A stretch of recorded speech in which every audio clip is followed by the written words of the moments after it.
Hi, welcome to Glide Tech YouTube channel. My name is Felicia.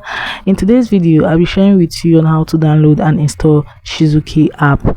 Actually, I'll show you two different methods on how to do this.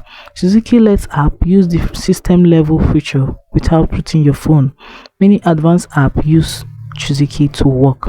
Before you start, make sure you have Android 11 or higher recommended version of Android. Also, the second method is wireless debugger, where you need no PC and you need also a good internet connection. Now I'm going to the first method. You have to go to your Google Play. So right here on my Google Play, all I have to do is to click on the search option and search for Shizuku. Having done that, just see I already download mine. So if you want to know more about this, you just have to click on the about this app. Now you're going to see that this app was updated on 10th of March 2024 and it was released on 6th June 2017. So right here you're going to see that it is up to let me see, it's up to 7 years now, and it's just okay. It's okay. Google Play updated it by themselves, so it's fine. You can make use of it.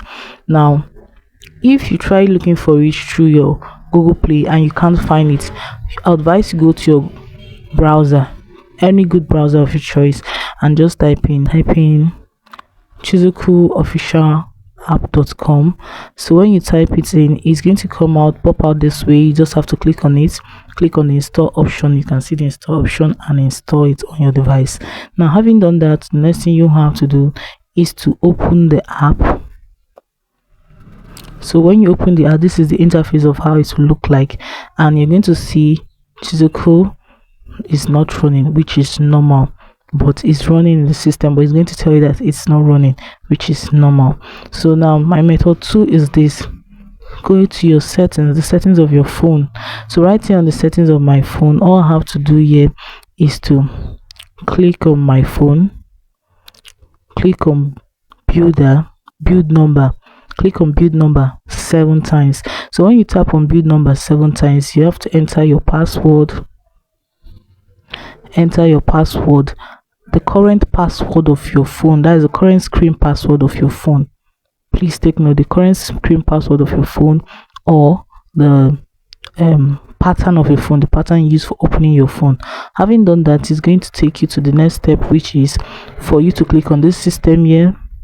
Now clicking on it, the next thing you have to do is to scroll gently, click on developers option. So having done that, the next thing you have to do is to scroll gently and make sure you turn on wireless debugging. So when it's been turned on like this, you have to connect your Wi-Fi. Having done that, you have to go to the app. So right here, you click on the pairing option here. When you click on the pairing option, it's going to pair with the pairing code of your Wi-Fi. Then you can now start using your Shizuku. You open the Shizuku app this way and tap start. The wireless debugging, enter the pairing code and wait for the confirmation. Shizuku is now running. It's going to be running like this on the system. If this video was helpful, please do not to like, comment, share and subscribe. Thanks for watching.